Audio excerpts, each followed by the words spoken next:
Usually when bands decide to re-record older albums, it doesn't turn out so well. I know there have been a few bands that have done this. For example, Twisted Sister re-recorded their classic album, Stay Hungry, and there have been a few more. So let's see if this re-recording was a good idea or not.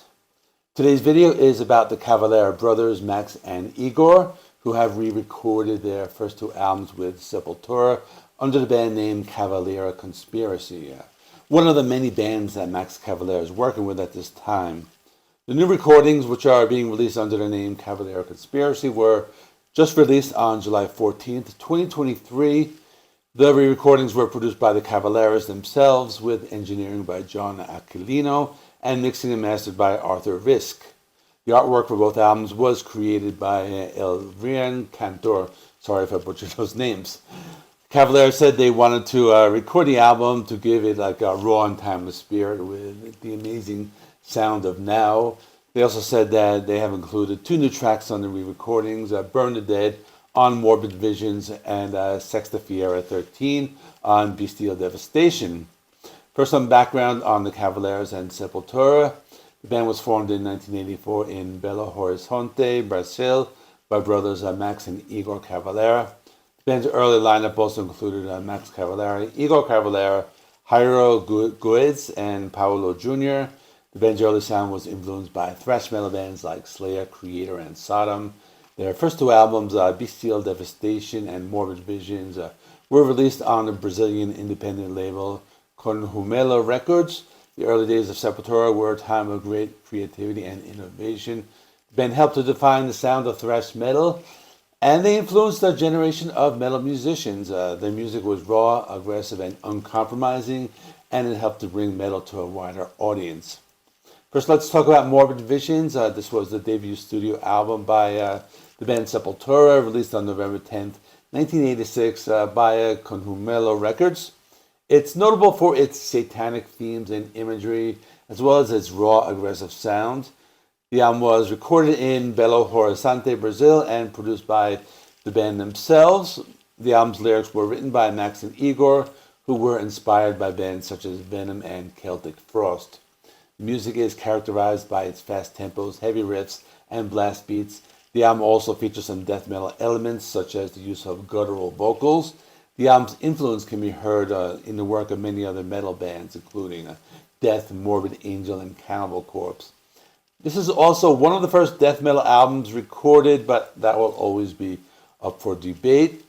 But we're talking about Morbid Visions. The first track is the title track, and you can tell it's an early example of extreme metal. Everything is faster and heavier. The guitar riffs sound like buzzsaws, and the drumming is very intense. The vocals are very harsh. I also noticed that they have some thrash metal style grooves in the song. It was like the first part of the song was pure mayhem, but then after that they sounded a little more like traditional Sepultura.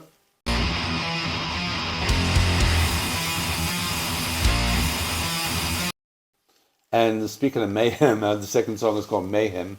And this one has more of an extreme thrash or metal type of feel. Kind of like Slayer, but more extreme. The song has some of that chugging, what is common with thrash, and some fast and heavy guitar riffs.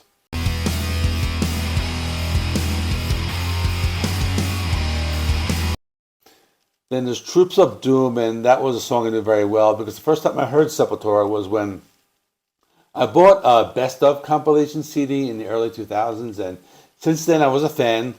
The song was also on their next album, Schizophrenia, and this version of the song has a very raw sound. It has those guitar riffs that sound like a bumblebee and lots of thrash metal grooves.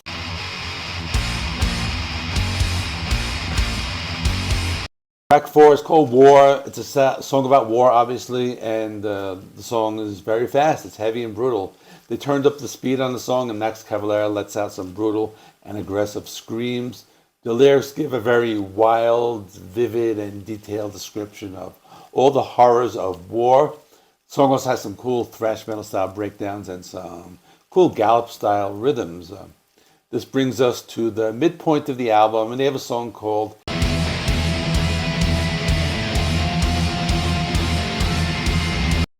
Crucifixion. The song is just pure extreme metal with blast beats and buzzsaw style guitar riffs. Even though it is an extreme metal song, they're still able to inject some groove and melody into the song. We're on track number 6, and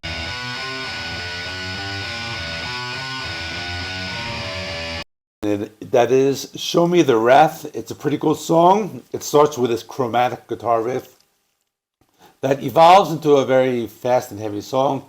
The drums are fast-paced and Max's vocals sound just as brutal as they always are. There's also this crunchy sound in the guitar, and it sounds very good.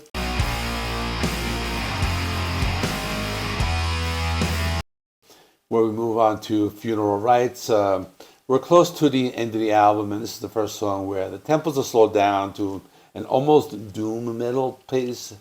The guitars sound very dark and evil, and Max lets out some deep guttural vocals. As the song progresses, they bring back the fast pace and the buzzsaw style guitar riffs.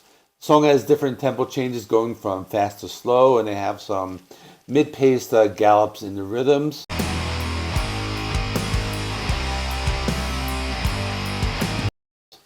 And then there's Empire of the Damned, the penultimate song, and this is another one that starts out slow, but then gets fast and heavy. This is more of an example of extreme thrash with traditional guitar riffs and aggressive vocals. The song has some changes as it shifts its rhythm about halfway through the song and even slow it down towards the end to make the song even more dark and evil.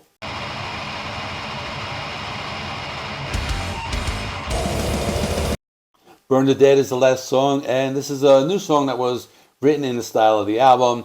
It's just a fast-paced song that's very brutal and only about 2 minutes. Let's talk about Beastial Devastation, the first EP by Sepultura, released on December 1st, 1985 through Conjumelo Records. It's notable for its raw, aggressive sound and its influence in the development of death metal. This was their first official recording. The band did not have a lot of money at the time. They had to borrow instruments from their friends. Many of the things I said about Morbid Visions also apply to this album, so no need to repeat them. Let's get right into the song. So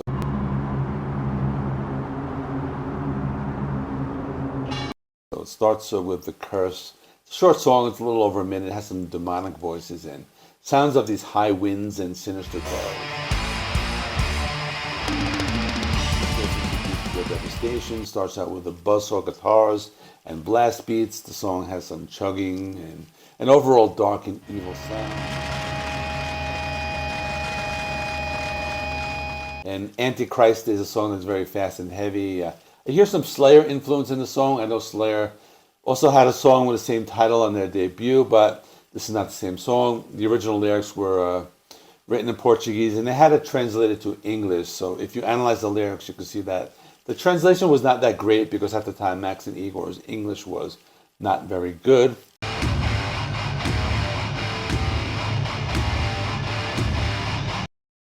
And then this goes into Necromancer. It's a pretty cool deep cut. This one has more of a traditional thrash metal sound in the intro, but then gets very fast and heavy. The song is very brutal in general. They also added in some grooves and melody to make this one of the more memorable songs. And Warriors of Death is the last song from the original EP, and this one also has more of a traditional thrash metal sound, but everything is turned up and you can hear some of that early death metal influences, especially in the guitar riffs.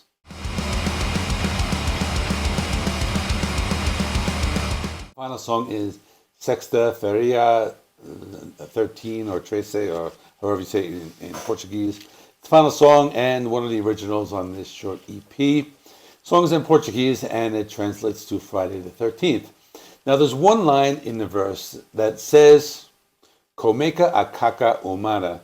And at first I'm thinking it says, he eats human shit. But then I translate it properly and it actually says the human hunt begins, because when you say the C with that accent under it, it's pronounced as an S. So in Portuguese you say it, começa a caça humana. If you understand Portuguese, you'll know what I'm talking about. I don't really know Portuguese, I know Spanish. They're kind of similar, but anyway, let me continue. So in conclusion, I thought the EP was better than the album, but I think they're both very good. If I give them scores, I would give Morbid Visions an 8 out of 10 and Beastial Devastation 9 out of 10. I think it's a good idea doing this because these albums were made when the band was very young. They didn't have money to put into production, and their English proficiency was kind of low. I know when bands re-record albums, it sometimes seems pointless, like I mentioned before with Twisted Sister, or even that In Flames re-recording of Clayman, but this is different. It's a fresh take on some classic albums. That is all. Please like this video. It helps me with the algorithm. Please comment. Let me know your thoughts on these two albums and subscribe if you haven't already. Check out this classic album review of Arise by Sepultura, and I will see you in the next one.